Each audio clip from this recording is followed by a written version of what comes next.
Fait que bonjour messieurs, on a un plaisir de vous recevoir. Bonjour.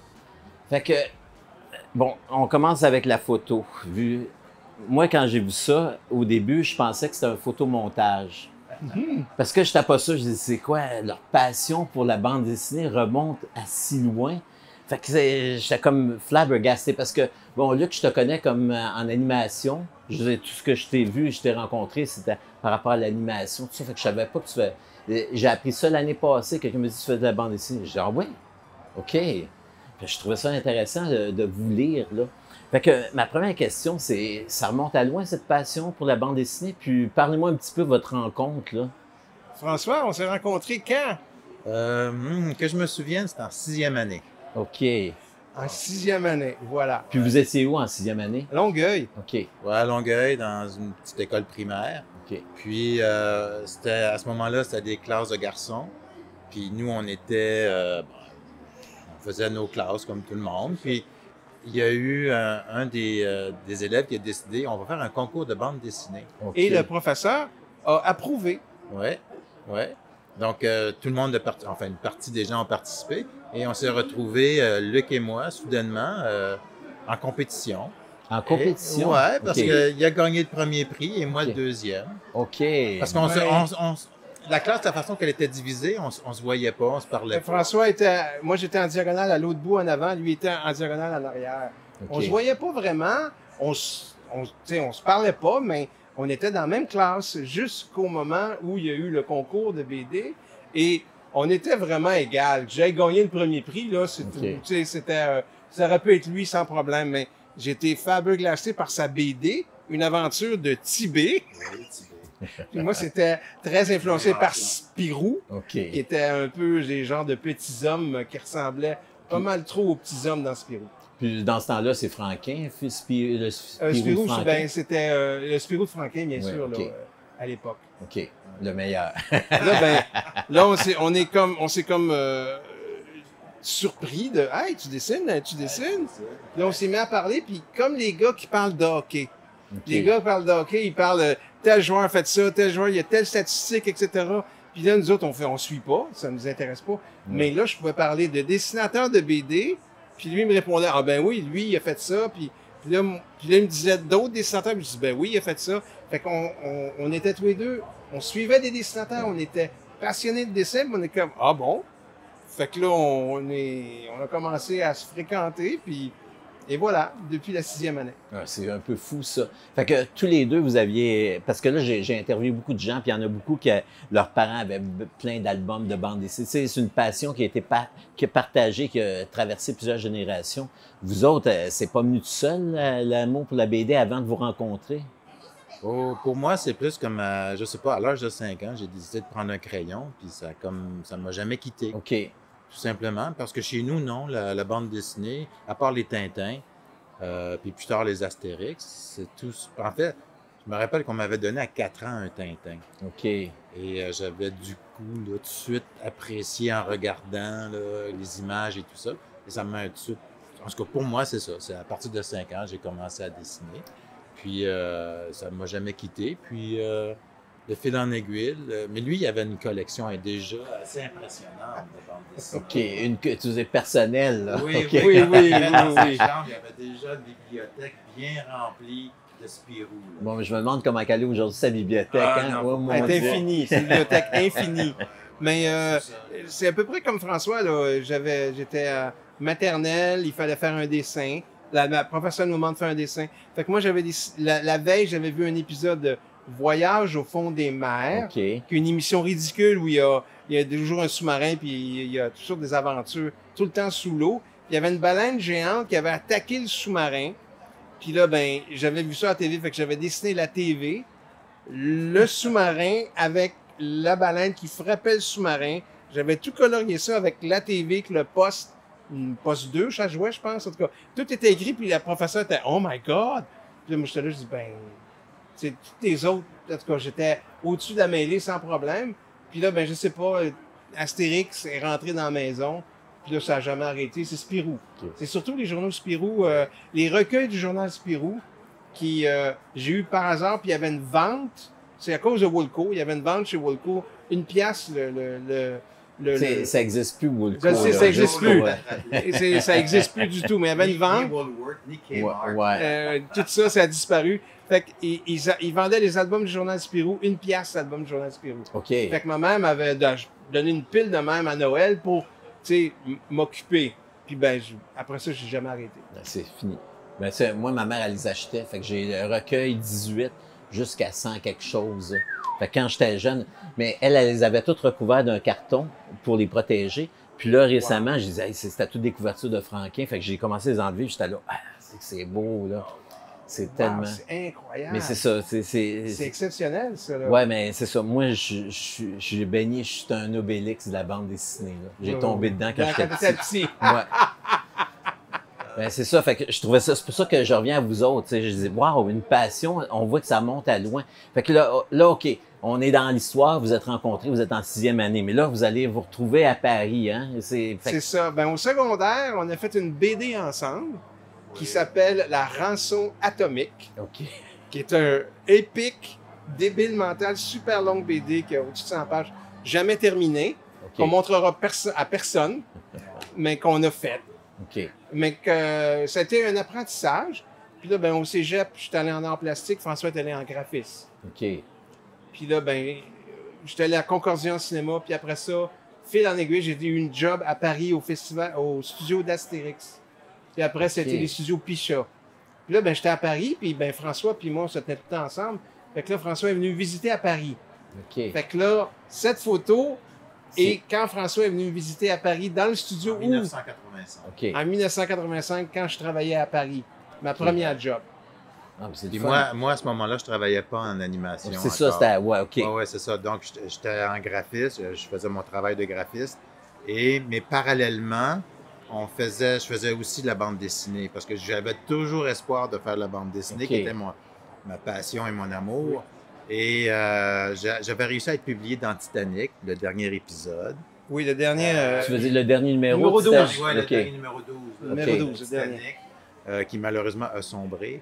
Puis, et aussi, mais il y a une affaire aussi, on a essayé ensemble avec la revue Cocktail. OK. Oui. En 81, quelque chose comme 81-82, on a été dans les instigateurs des premiers numéros du journal Cocktail qui était publié dans les dépanneurs partout au Québec. Là. Ça a été, je ne sais pas combien de numéros, 8 peut-être. On a travaillé sur les 3 premiers, puis après on a laissé à tomber. l'époque Yves Millette, qui était Yves le Millette. responsable OK. éditeur et tout ça. Ouais. Et merci à Yves en passant. Oui, c'était... Ben, il est rendu à Longueuil, là. Ouais, bon. Oui, mais Yves, il a décidé qu'on était correct pour être publié. Puis on a trouvé ça bien excitant comme expérience. OK. Ouais. On avait été, François avait été chez Metal Hurlant à New York. Puis Non, Heavy Metal. Marvel. Non, Heavy Metal. Ah oui, non, ça, OK. Ouais, on a fait Marvel et Heavy Metal. On a fait, oui, Marvel, il était pas intéressé, mais Heavy Metal, ils l'ont rentré dans le bureau, puis là, ça jasait fort. Puis peut-être qu'il était pour être publié dans Heavy Metal, mais finalement, c'est pas arrivé. Non, c'est pas arrivé parce C'est pas que arrivé. les circonstances à l'époque OK. avaient envoyé Mais là, si vous allez à Marvel puis Heavy Metal, ça veut dire que c'est un certain type de bande dessinée que vous proposez. Je veux Ouais, dire, il y avait une influence d'un certain Moebius à C'est ça, l'époque. OK. Il y avait des choses, tu sais, on travaillait notre style aussi, on n'était pas encore établi au niveau de notre style. OK. Puis quand on m'avait approché, quand j'avais été voir Marvel, ils m'ont proposé, c'est comme ça qu'on doit faire Spider-Man. Ouais. Donc, puis moi, à ce moment-là, 19 ans, je dis, hey, non, On m'impose rien. Son style. Fait que bien qu'on recherche son style, demeure que j'ai un style. Fait que, mais c'était, à l'époque, c'était comme ça. Là. Ouais. Puis moi, Ça a changé. mon rêve était Spirou, fait que quand j'ai fini l'université en cinéma d'animation, j'avais écrit à mes dessinateurs préférés avec des lettres auto-adressées. Fait que là, ils pouvaient me répondre. J'avais mis des timbres internationaux, donc ils OK. pouvaient. Ça ne coûtait rien de me dire je viens en Belgique au mois de fin avril, début mai, j'aimerais ça pouvoir vous rencontrer, tata. Ils m'ont tous répondu. Puis là, ben, je suis arrivé. Il est positif, tu vas dire oui, viens nous Oui, voir. viens voir. Voilà mon numéro de téléphone. Quand tu vas être là, téléphone-moi. OK. Puis je pourrais te consacrer quelques heures. Puis t'es allé voir qui? Herman, qui OK. dessinait Bernard Prince. Comanche, puis... Oui, Comanche. Mm. Ensuite, je suis allé voir. C'est ça, je suis allé voir Paul de Liège. OK, Puis ouais. j'étais vraiment un Les très... crostons. Des crostons. OK. J'étais un gros fan des crostons. OK. Vraiment, je capotais ces crostons. Bobo aussi. Puis là, il a regardé mon portfolio, mes BD que j'avais faites, tout croche.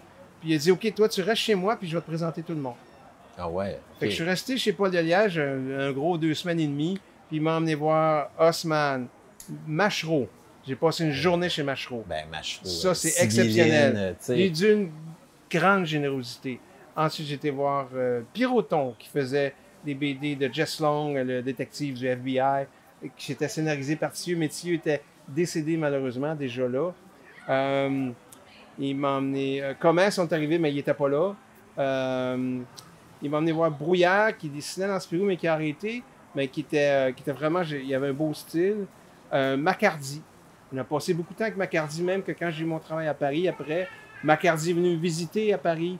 On a mangé avec sa femme au restaurant. Il est venu visiter le studio, puis il voulait peut-être faire de l'animation. Il se demandait. OK. Puis moi, j'ai tout fait pour être sûr qu'il ne fasse jamais d'animation, qu'il reste en BD, parce que je trouvais qu'il était trop bon. OK. Fait que j'ai donné une mauvaise image de l'animation à Maccardy pour qu'il reste en animation. En BD. En BD, pour qu'il reste en BD. OK, mais c'est quand même des rencontres exceptionnelles. Ah Puis, oui. Ça montre une grande générosité de ces auteurs-là de t'accueillir, tu sais. Extrêmement Je généreux. trouve ça, c'est quand même touchant, tu sais. Moi, j'aime Là, ça. ben, je partageais toutes ces informations-là OK. avec François tout le temps. Tout le temps. Puis là, ben, François a commencé une carrière en dessin animé à Montréal. Puis moi, j'ai commencé en Europe. Puis là, ben, pendant 20 ans, on se voyait quand je venais à Montréal. C'est ça. Pas mal comme ça. Ben, il est venu me voir à Paris, là, OK. quand même. Ouais. OK. Mais François, est-ce que cette série-là, il me semble que c'est la première chose que moi, j'entends parler que tu as faite, tu sais. Fait que, t'as-tu fait des... Qu'est-ce que tu as fait avant? T'avais-tu fait de la BD ou Tout c'est... écrit à l'intérieur, qu'est-ce qu'il a fait avant. Ouais, mais là, Non, au niveau BD, pour non, la caméra, pour la Ouais. caméra, Luc. Pour la caméra.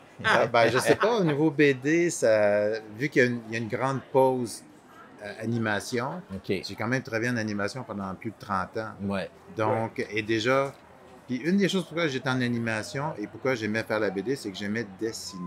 OK. Donc, d'être en dessin animé, ça me permettait de dessiner tous les jours.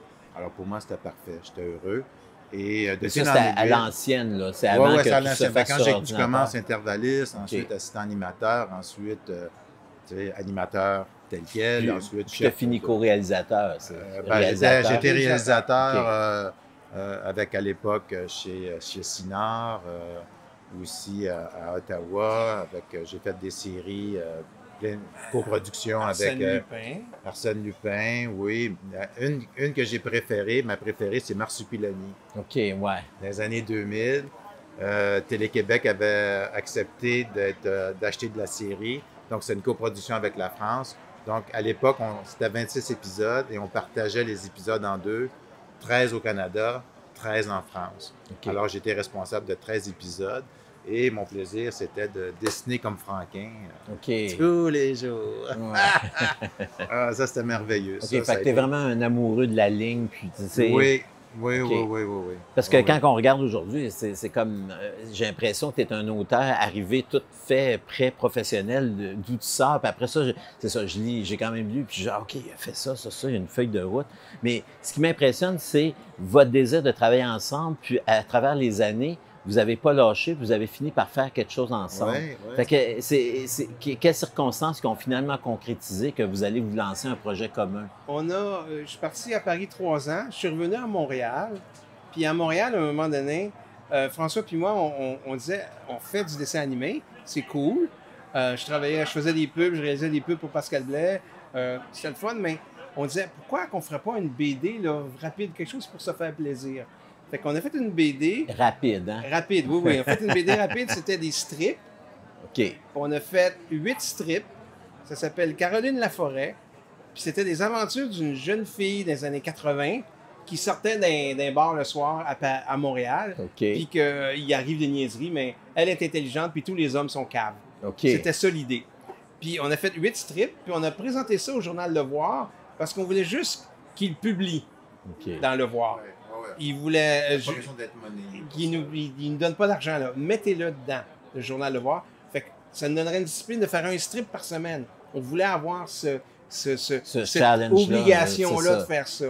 Fait qu'on a présenté le projet au Journal Le Voir, puis ben, le Journal Le Voir a trouvé que c'était pas une bonne idée. Fait que ça s'est pas fait. Fait que les 8 strips existent, mais ça a été nulle part, ça. Ah, c'est plate parce que déjà le pitch, je le trouve intéressant, tu sais. Oui. Ça aurait été drôle, puis tu sais, vous inversez déjà les rôles ou que c'est la femme qui a le rôle. Oui, tout de t'sais. suite, on faisait ça comme Parce ça. que dans le fond, ça revient. OK, on continue. Oui. Fait que ça, c'était un premier truc de collaboration qu'on s'est fait. Ça n'a pas vraiment marché. On a fait, ah bon. Puis là à cause de toutes mes relations que j'avais à Paris, toute l'équipe est partie travailler sur, Roger Rabbit. Ils m'ont demandé de bouger à Londres, de partir de Montréal, d'aller à Londres travailler sur Roger Rabbit. Je voulais pas parce que je réalisais des pubs. Le film est sorti, j'ai vu, c'est trop bon. Spielberg carrément m'a téléphoné pour le prochain film qu'il faisait à Londres. Puis j'étais pour partir juste 6 mois. Fait que j'ai accepté, je suis parti 6 mois à Londres. C'était quel, ça? Fievel Goes West. Okay. Fievel va au Far West, le deuxième Fievel. Puis là, ben, c'est une équipe extraordinaire, c'est de l'animation de très haut niveau. C'était une école, j'apprenais beaucoup, même si j'avais beaucoup d'expérience, j'apprenais beaucoup à travailler là. Puis ben, le 6 mois a duré 16 ans. OK. 16 ans. 16 ans à Londres. OK. 16 ans à Londres. C'est quand même une méchante expérience, le fun, là. Ah, ben, je suis devenu britannique, fait que là, j'ai 2 nationalités maintenant. OK. Oui, je suis un Québécois et britannique. Qui... mais plus, il essaie de faire le dandy. Là. Puis qui boit du thé. Oui, je bois du thé. Non, j'assume le personnage. OK. Parce que moi, j'ai tout le temps trouvé que tu avais un look, mais je trouvais que tu fitais bien avec Seth, avec son look aussi, tu sais. C'est complètement par hasard. C'est... Quand j'ai rencontré Seth, on s'est rencontrés tous les deux. Il a fait « Hey, t'es-tu habillé juste pour moi? » Je dis « Non, moi je m'habille de même. » Mais bon, on ira plus tard. Okay. François, il est à Montréal. Moi, je suis parti vivre à Londres pour quelques mois qui a duré des années, mais François était occupé en tabarouette à Montréal. Ouais, ben c'est sûr. Écoute, il y a tellement de séries.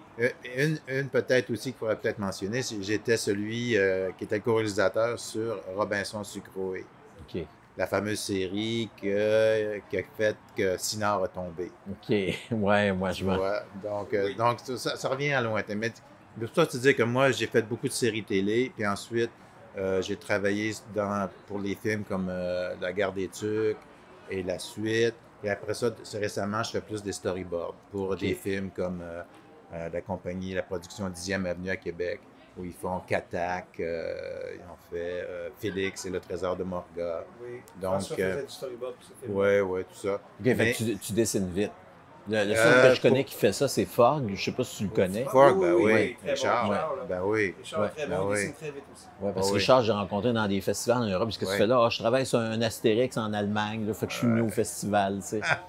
Mais c'est ça, fait qu'il faut vraiment avoir une maîtrise. Puis, puis avoir le sens de la composition, le sens le langage corporel, les expressions et tout ça, pour que ça puisse bien s'enligner, pour qu'ensuite, quand les équipes travaillent là-dessus, ils savent exactement où ils s'en vont. Oui, mais vous avez quand même 2 travails qui prennent beaucoup d'attention, de concentration. Fait que là, dans votre histoire, ni un ni l'autre peut se faire un projet personnel BD. Là. Non, absolument pas. En fait, ce qui est arrivé avec la princesse Isabeau, c'est qu'après avoir terminé la Guerre des Tucs 3D, il y avait une période de temps où on doit être disponible pour aller dans des festivals ou faire la promotion du film. Et donc, je ne pouvais pas vraiment m'embarquer dans d'autres contrats. Okay. Donc, j'ai pris comme une période, je prends rien. Et là, je flippe à travers mes vieilles BD que j'avais faites dans les années 80. Je dis, regardons ça, c'est des beaux personnages, ça. Fait que j'ai fait une petite histoire rapide avec ça, qui a commencé. Puis quand je l'ai imprimé, j'avais une petite galerie d'art aussi à Sutton à ce moment-là. J'ai présenté ça à Luc. Puis Luc a dit, hey, c'est le fun, ça. Puis là, j'ai dit, cette case-là aurait dû être inversée. Ça aurait dû être comme ça. Puis ça, il faisait, t'as raison. Maudit. Non, c'est pas vrai. Ouais, mais Luc, là, je dis, ouais, pourquoi on ferait pas ça ensemble? Fait que là, François, il dit, ouais. Et parce puis, que, mais il faut comprendre aussi, quand tu fais de la BD, après avoir fait du storyboard ou de la réalisation, la lecture est différente. Ouais. La lecture est différente d'une page. En cinéma, la trame narrative est de point A, point B, c'est comme gauche, un mouvement droite. continu. Exactement.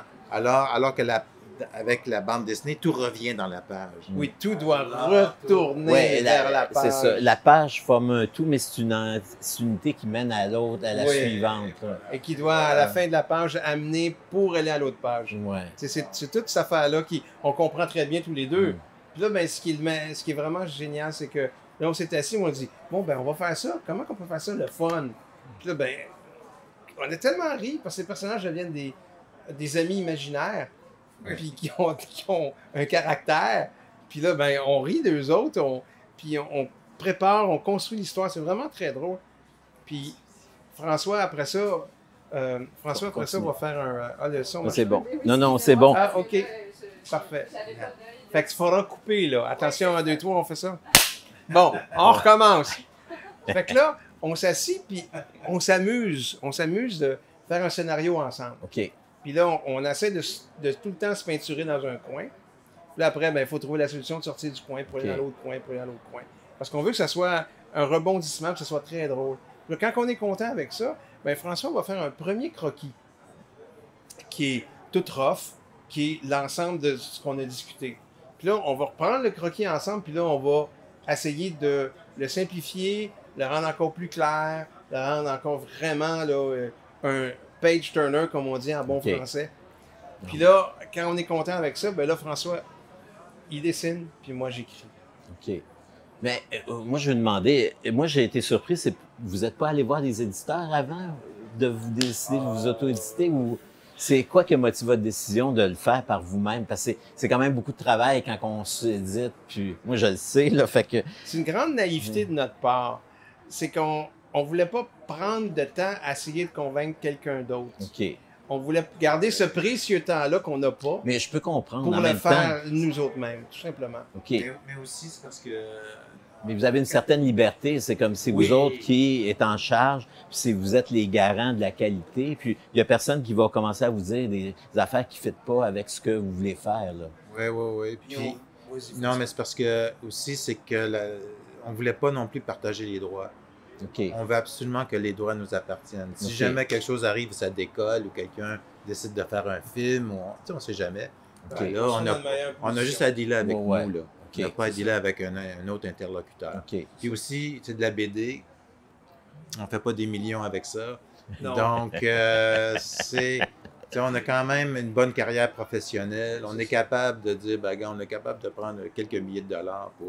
Mais on a décidé que c'était notre passe-temps. Il y en a qui Ouais. vont aller jouer au bowling le soir, ou vont jouer au pool, ou ils vont regarder le hockey. regarder le hockey. Nous, notre passe-temps, on a décidé que c'était pour être ça. Ah. Ça fait que on trouve du temps, parce qu'on n'en a pas, mais on trouve du temps pour travailler là-dessus. Puis on veut à chaque fois que ce soit un bel objet. Là, on est très content du dernier album. Là. Ouais, ben OK, c'est bon. Parce que vous êtes allé dans le sociofinancement, finalement. Oui. OK. Qui est un petit peu plus agréable pour le portefeuille parce que, dans le fond, ça finance votre impression. Mais en même temps, j'ai vu sur votre table que vous avez différentes impressions, vraiment des belles impressions. Vous avez une version hardcover ou c'est le dernier? C'est le dernier qui est OK. en hardcover, parce qu'on essaie de faire mieux à chaque fois. OK. Ben, c'est ça le but un petit peu. C'est est ça qui est le fun, ambitieux. là. Mais aussi, j'aimerais juste rappeler qu'on a un collaborateur exceptionnel aussi, Luc Beauchemin, qui OK. fait la coloration et le graphisme, OK. qui rend le tout aussi cohérent à la fin. Qu'il soit un si bel objet. Ouais. C'est Ouais, parce vraiment- que un moment donné aussi, le dernier, il me semble, ça rappelle un espèce de format qui avait de casse. Je me rappelle plus là, des vieux Format albums. italien. Ouais, mais juste la bordure autour. Il faudrait que je vous Oui, montre. oui, là. Oui, avec la ça, bordure, là, Ouais. oui, oui. Il y a une oui. collection que des années 70, 80. J'étais là, ça me fait penser à ça, c'est drôle. Là. C'est Mais- comme si vous faites des petits clins d'œil à une certaine époque. Ah, là. ben bravo. C'est toutes ces choses-là qu'on essaie de faire pour que les gens qui aiment vraiment la bande dessinée, alors, on s'adresse à tout le monde, mais s'il y a quelqu'un quelque part qui tripe bande dessinée, il va y trouver quelque chose aussi. Ouais, Puis parce que c'est- vous autres, vous avez presque inventé le franco-belge québécois. Oui. tu sais. Parce que quand tu regardes, ça fait un peu franco-belge, mais non, s'il y a l'aspect, tu sais, de vous autres Québécois ici qui fait que c'est différent, c'est pas pareil, tu sais. Il y a un non, mais monsieur c'est- qui est venu aujourd'hui, oui. Oui, non, mais juste parce que Vas-y. aussi, on est québécois, on a l'influence européenne et américaine. Oui. Donc, moi, je fais des rappels aussi à Hollywood, Al Absolument. Williamson, les grands Frank BDistes, Frazetta. Frank Frazetta, les grands BDistes américains aussi. Donc, puis en même temps, on rappelle la franco-belge.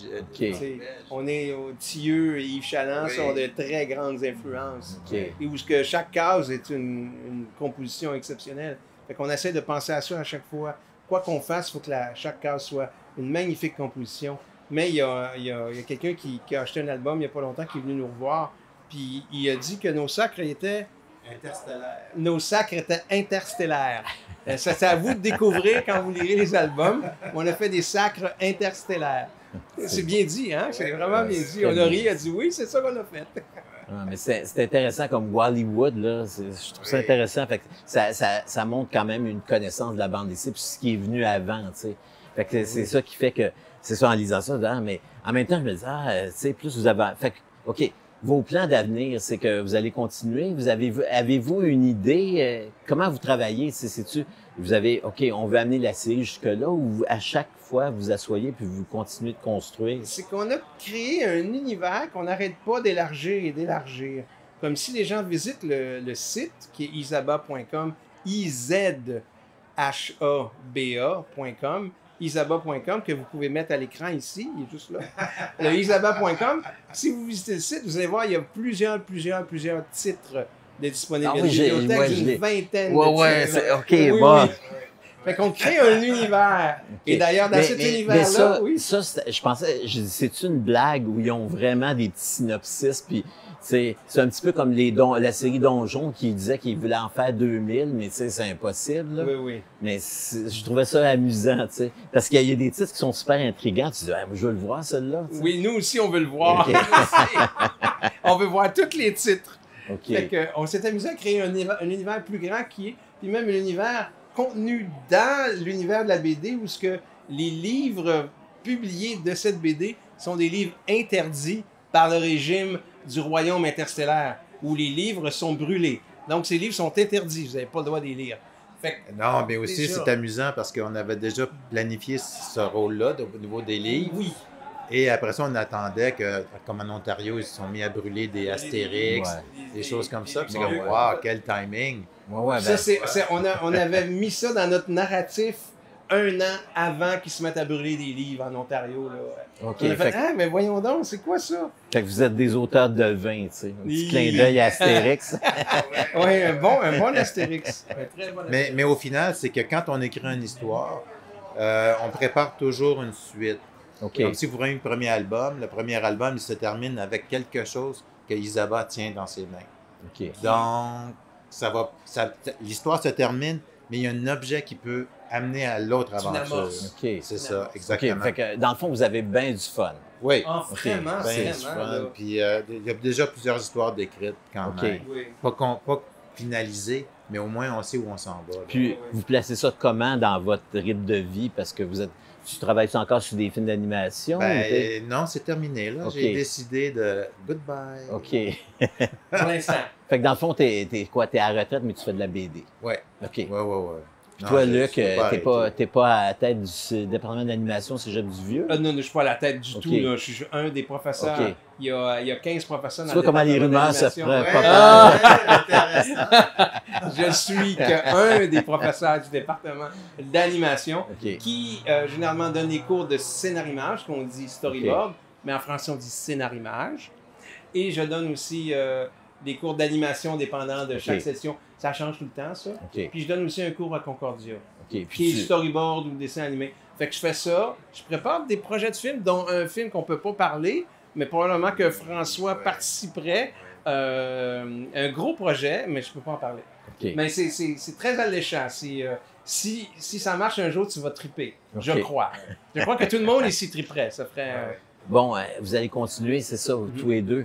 Puis l'idée aussi, c'est qu'on vous trouve vos livres, parce que comme c'est auto-publié, vous devez faire la distribution, tous les deux, tu sais. Fait que vous avez fait quoi comme stratégie de point de vente? Parce que c'est quand même demandant OK, on fait la BD, on tripe dessus. Après ça, on l'imprime, puis là, on va chercher les caisses, puis là, il faut aller la distribuer, il faut remplir des papiers. Fait que vous autres, je pense que vous êtes plus intéressés par la création. On est plus intéressé par mais en même temps, garder les droits, ça demande un certain travail. Ce qui fait que, François est dans la région de Sherbrooke, je suis dans la région de Montréal. Fait que je fais 2 librairies, peut-être 3 librairies à Montréal où je vais déposer des BD qu'ils veulent bien garder. Le Port de Tête, le Planète BD, eux ont des BD de nous. François, c'était à Sherbrooke, c'est... Il y avait la librairie Appalache, mais je vais aller voir aussi d'autres parce que à cause de mon travail, j'avais vraiment pas le temps de me libérer puis de faire le tour. Mais là, je vais aller à Magog, je vais aller à Sherbrooke, je vais aller à plusieurs, parce qu'il y a plusieurs bonnes petites librairies indépendantes dans la région. Mais on fait des ventes avec notre site. Fait que les gens peuvent acheter nos BD sur le site izaba.com, qui est écrit ici à l'écran. Izaba, sur l'écran ici. IZABA.com, izaba.com.